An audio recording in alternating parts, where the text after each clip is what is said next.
இசைதான் எனக்கு பக்கபலம், அது என்றும் புரியும் தக்க நலம். தமிழ் இசைதான் எனக்கு பக்கபலம்.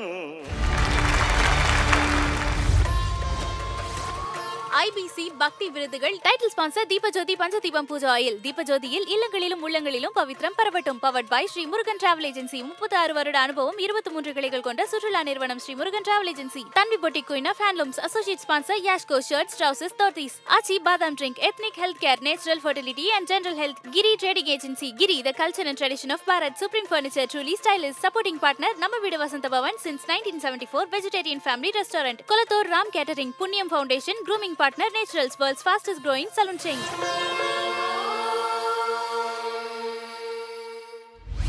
ஸோ அடுத்ததா வந்துட்டு நம்ம முன்னாடியே சொன்னது மாதிரி மேம் கையால தான் இந்த விருதினை வந்து கொடுக்கணும். இந்த விருது வந்து அவங்க கையால கொடுத்தாதான் அது மிகச்சரியாக இருக்கும் அப்படின்ற மாதிரியான ஒரு விருதை தான் நம்ம இப்போ வந்து கொடுக்க போறோம். அது என்ன விருது, யாருக்கான விருது அப்படின்றத ஒரு ஏவி மூலமா தெரிஞ்சுக்கலாம். AV please.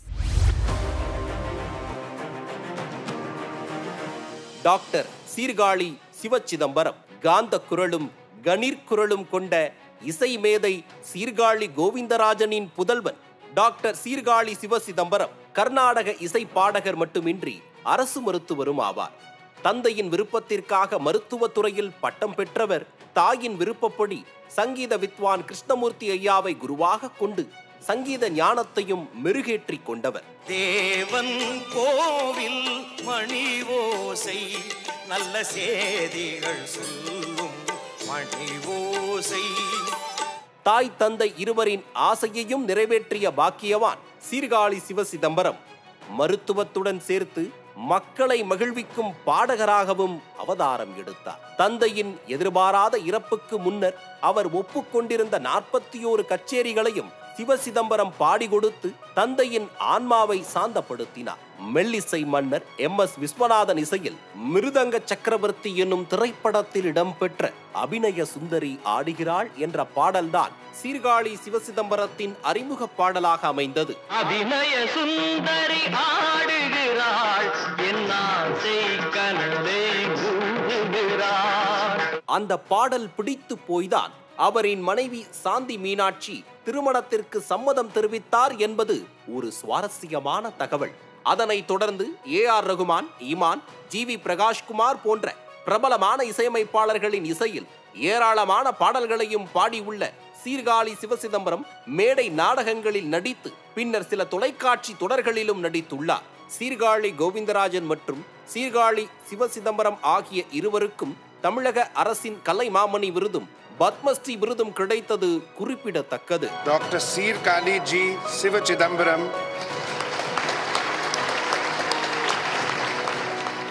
முன்னாள் ஜனாதிபதி அப்துல் கலாம் எழுதிய எனதருமை ராணுவ வீரர்கள் என்ற பாடலை சென்னை தமிழிசை சங்க விழாவில் அவர் முன்னால் பாடியது சீர்காழி சிவசிதம்பரத்தின் வாழ்வில் மறக்க முடியாத நிகழ்வாக அமைந்துள்ளது. தன் அரசு மருத்துவ தொழிலுக்கு ஓய்வு கொடுத்தாலும் தன் காந்த குரலுக்கு ஓய்வு கொடுக்காமல் பக்தி பாடல்கள் பாடி பாட்டு வைத்தியராக மக்களை மகிழ்வித்து வரும் டாக்டர் சீர்காழி சிவசிதம்பரம் அவர்களுக்கு தமிழிசை தலைமகன் விருது வழங்கி கௌரவிக்கிறது IBC தமிழ் குழுமம்.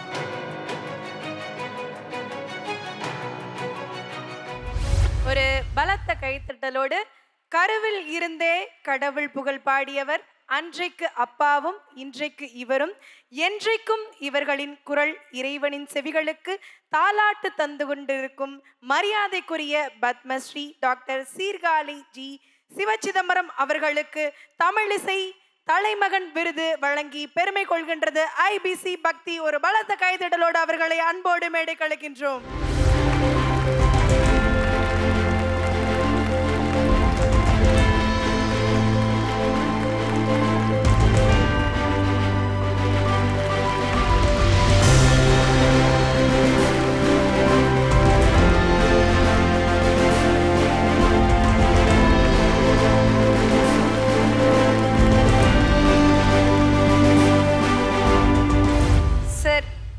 விருது வந்து கொடுத்த உடனே வந்து உங்ககிட்ட தான் நாங்கள் வந்து கேள்விகள் கேட்கணும் அப்படின்னு ஆசைப்பட்டோம். உங்ககிட்ட கேட்கறதுக்கு முன்னாடி நாங்கள் வந்து தமிழிசை மேம் கிட்ட சில விஷயங்கள் கேட்கணும் sir. Mike please. Tamilisai ma'am, நீங்கள் வந்து ஆன்மீகத்தில் எந்த அளவுக்கு ஈடுபாட்டோடு இருப்பீங்க அப்படின்றது எங்களுக்கு தெரியும். அதுவும் பாடல்கள் எந்த அளவுக்கு கேட்பீங்க அப்படின்றது எங்களுக்கு தெரியும். உங்களுடைய வீட்டில் எல்லா விசேஷங்களிலும் நிறைந்திருக்கக்கூடிய அப்பா அண்ட் சாருடைய பாடல்கள் எந்த அளவுக்கு உங்களுக்கு மனசுக்கு நெருக்கமானதாக இருக்குது, அதை பற்றி சொல்லுங்கள் மேம். இல்லை, இதில் எந்த பாடல் என்று சொல்ல முடியாது. எல்லா பாடல்களுமே எனக்கு ஒரு 2 பேருக்கு ஒரு ஒற்றுமை உண்டு. தமிழிசை விருதை தமிழிசை அளித்தது ஒரு மிகப்பெரிய ஒரு ஒற்றுமை. அவரும் மருத்துவர், நானும் மருத்துவர். 2 பேரும் ஒரே மருத்துவக் கல்லூரியில தான் படித்தோம்.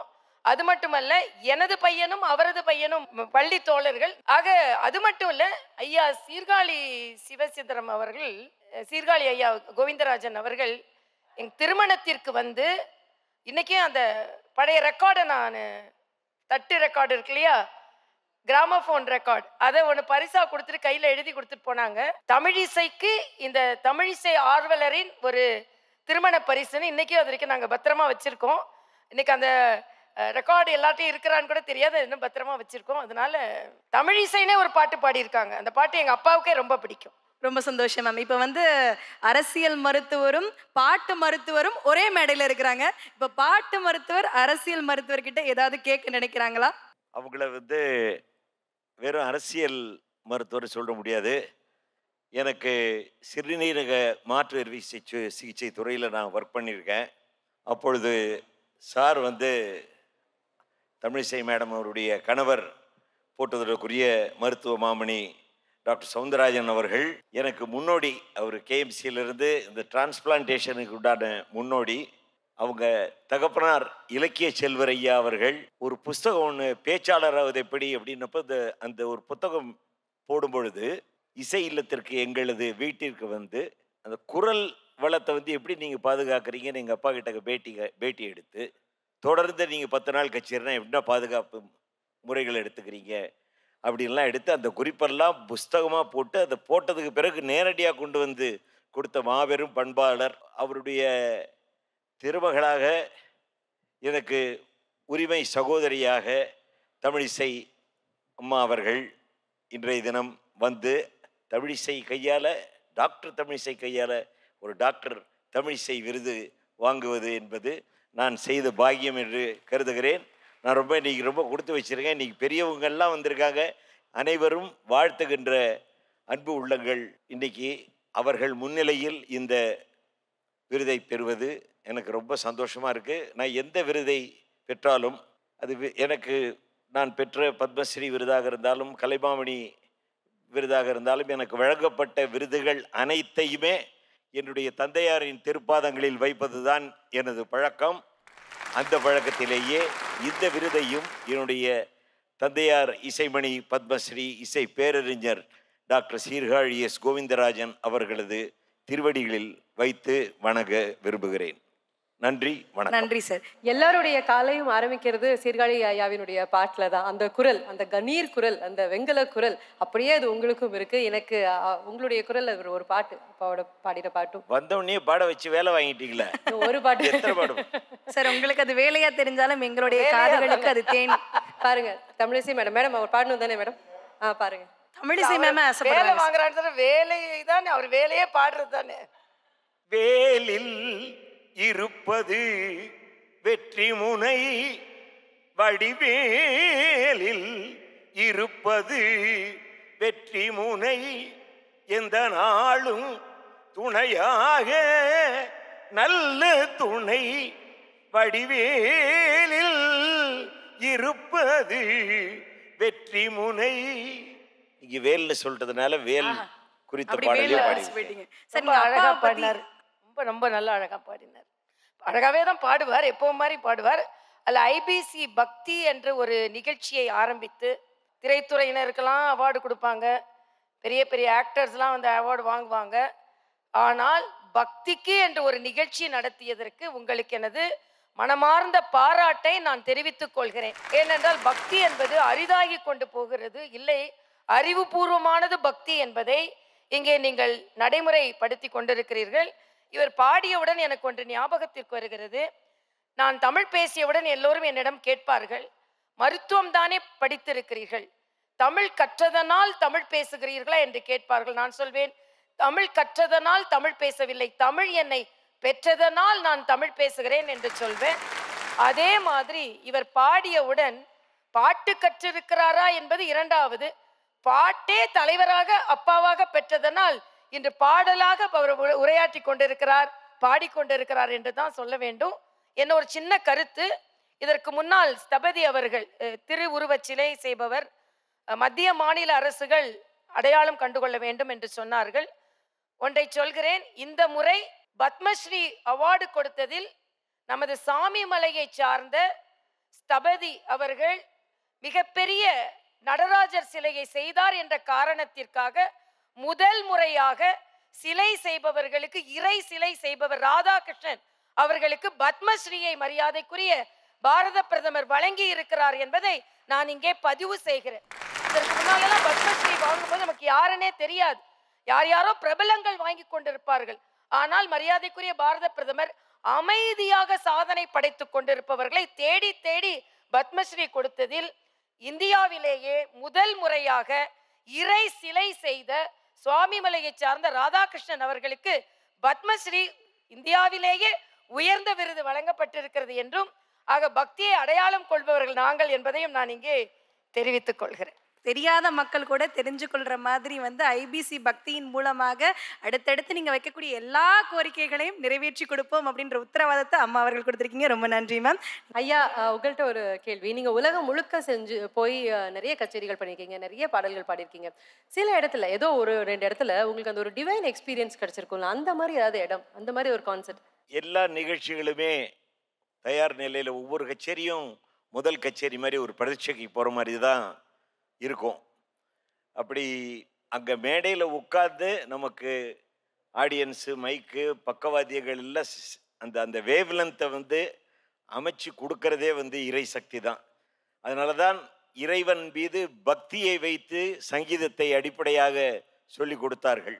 இசைதான் எனக்கு பக்கபலம், அது என்றும் புரியும் தக்க நலம், இறைவன் தந்தது இந்த வரம், இறைவன் தந்தது இந்த வரம், இதன் இணையாயிருப்பது எந்த வரம், இசைதான் எனக்கு, தமிழ் இசைதான் எனக்கு பக்கபலம், அது என்றும் புரியும் தக்க நலம். சார், இந்த மாதிரி தமிழ்ல விளையாடுறதுனால தான் சார் தமிழிசை தலைமகன் அப்படின்ற ஒரு விருதே கொடுத்துருக்குறாங்க உங்களுக்கு. தமிழிசை தலைமகன் அப்படின்ற விருது நாங்கள் கொடுத்ததில் ஐபிசி ரொம்ப ரொம்ப பெருமைப்படுறோம் சார். சார், அதோடு சேர்த்து வந்து உங்களுக்காக உங்களுடைய மலரும் நினைவுகள் சிலதை வந்து நாங்கள் வந்து அப்படியே ஒன்று சேர்த்து உங்களுக்காக ஒரு சில ஃபோட்டோக்களை கொண்டு வந்திருக்கோம் சார். அந்த ஃபோட்டோக்களை பார்த்ததுக்கு பிறகு உங்களுடைய மனசில் என்ன விஷயங்கள் தோணுது அப்படின்றத எங்கள் கூட பகிர்ந்துக்கிற மாதிரி ஒரு அன்போடு கேட்டுக்கிறோம் சார். அந்த ஃபோட்டோ பார்த்துடலாமா சார்? என்னுடைய முதல் பக்தி பாடல் ஒலிப்பதிவு காட்சி அது. நம்ம ஹெச்எம்வி பெரிய மேதையவர், சங்கீத மேதை. ஆனால் அங்கே ரெக்கார்டிஸ்டாக இருந்தார், ரெக்கார்டிங் இன்ஜினியர் திரு கேஎஸ் வித்வான், திரு கேஎஸ் ரகுநாதன் அவர்கள் முதல்ல. அதற்கு அருகாமையில் கம்பீரமாக சிரித்து கொண்டிருப்பவர் எனது போற்றுதலுக்குரிய இசை மேதை டிஆர் பாப்பா அவர்கள். நல்லிசைக்கு எனக்கு குருநாதராக, பக்தி பாடலுக்கு எப்படி இசையமைக்கணும், ஏன்னா ஒரு மாரியம்மன் பாட்டுனாலும் அதில் உள்ள ஒரு பக்தி சுவை தெரியணும். எல்லாமே தீச்சட்டி எடுத்துகிட்டு ஆடுற பாட்டு மாதிரி அம்பாள் பாட்டுங்கிறதுக்காக போடக்கூடாது. அதில் உருக்கம் வேணும், கனிவு வேண்டும், சொற்கட்டுக்கு உண்டான இசை வேண்டும் என்பதை உணர்த்திய மாமேதை திரு டிஆர் பாப்பா அவர்கள். எனக்கு இடதுபுறம் இருப்பவர் ஒலிப்பதிவு நிறுவன மேலாளராக அன்று என்னுடைய தந்தையாரின் அபிராமி அந்தாதி, வீரமணி சுவாமிகள் அவர்கள் பாடிய ஐயப்பன் பாடல்கள், கண்டசாலா மாஸ்டர் பாடின பகவத்கீதை போன்றவற்றை எல்லாம் தேடி சென்று அவர்கள் பாடியதை எல்லாம் அவங்க நிகழ்ச்சிக்கெல்லாம் போவாங்க. அப்படி ஒலிப்பதிவு நிறுவனங்கள் இருந்தது. அப்படி ஹெச்எம்வி நிறுவனத்தின் ஒலிப்பதிவு மேலாளராக விளங்கிய திரு மங்கபதி, ஹெச்எம்வி மங்கபதி அவர்கள். அதுக்கு அடுத்து வந்து என்னுடைய தெய்வம், என்னுடைய தந்தையார் அவர்கள். அவர் அந்த முதல் ஒலிப்பதிவுன்ற காரணத்தினால நான் பயந்துடக்கூடாதுன்னு தைரியப்படுத்த வந்து என்னை பயமுறுத்திய நாள் அந்த நாள். அப்பா உங்களுக்கு பொக்கிஷம் சார். அப்பாவால நீங்க எங்களுக்கெல்லாம் கிடைச்ச ஒரு மாபெரும் பொக்கிஷம் சார்.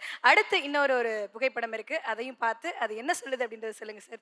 அந்த நிகழ்வு புரட்சி தலைவர் டாக்டர் எம்ஜிஆர் அவர்கள் அவரது முன்னிலையில் ஒரு நிகழ்ச்சியில் பாடிய பொழுது மேடையில் எல்லா கலைஞர்களையும் பொதுவாக நிகழ்ச்சி அமைப்பை பற்றி எல்லாம் பாராட்டி பேசிக்கிட்டு இருந்தார். நான் ஒரு ஓரத்தில் அடக்கமாக நின்றுக்கிட்டு இருந்தேன், ஆர்ப்பாட்டம் இல்லாமல். அவர் டக்குன்னு விடுபட்டு போச்சேன்னு ஃபீல் பண்ணாரா என்னன்னு தெரியல. அந்த மைக்கை திருப்பி கையில் வாங்கி என்ன அப்படி கூப்பிட்டு என் கையை கெட்டியாக பிடிச்சிருப்பார்.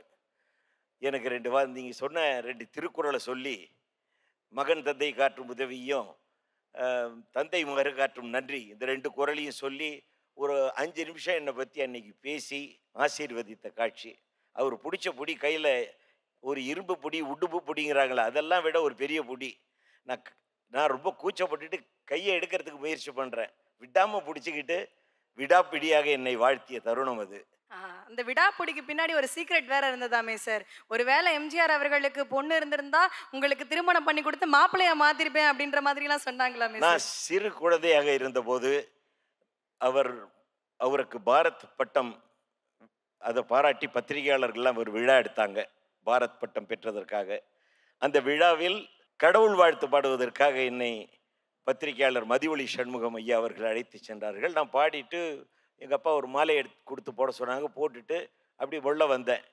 அன்னைக்கு அவர் உனக்கு சாரீரம் நல்லா இருக்குது, நீ நல்லா பயிற்சி பெற்று நல்லா பாடணும், அதே நேரத்தில் படிப்பை நல்லா படிக்கணும், நல்லா படித்து இதில் எப்படி நீ நல்லா பேர் வாங்குறியோ அதே மாதிரி அதுலேயும் பேர் வாங்கணும் அப்படின்னு அவர் உரைத்த அந்த சொற்கள் ஒரு நினச்சி பாருங்க. நான் ஒரு 6வது 7வது படிக்கிற பையன், ஒரு பெரிய சூப்பர் ஹீரோ, சூப்பர் ஸ்டாராக அந்த காலத்தில் விளங்கி இருந்தவர் ஒரு அட்வைஸ் கொடுக்கும் பொழுது அதை விட வேறு என்ன பாக்கியம் வேணும்?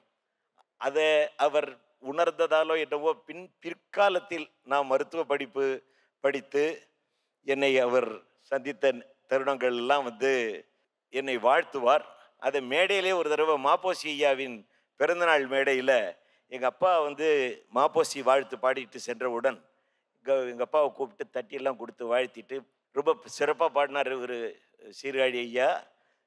அவருடைய மகனை இன்னைக்கு காலையில் பார்த்தேன், எனக்கு ஒரு பொண்ணு இருந்தால் உனக்கு தான் ஏன் கட்டி கொடுத்துருப்பேன்னு சொன்னேன் அப்படின்னு பெரிய கரவொலியோட சொல்லி ஒரு பெருமையை சேர்த்த ஒரு பாக்கியமும் எனக்கு கிடைத்திருக்கிறது. அந்த ஃபோட்டோலே மறுபக்கம் முத்தமிழறிஞர் டாக்டர் கலைஞர் ஐயா அவர்கள் என்னை வாழ்த்திய தருணம். தமிழிசையில் நான் வளர வேண்டும், தமிழில் நிறைய பாட வேண்டும், தமிழை முதன்மையாக கருத்தில் கொண்டு பாட வேண்டும் என்று உற்சாகப்படுத்தியவர்.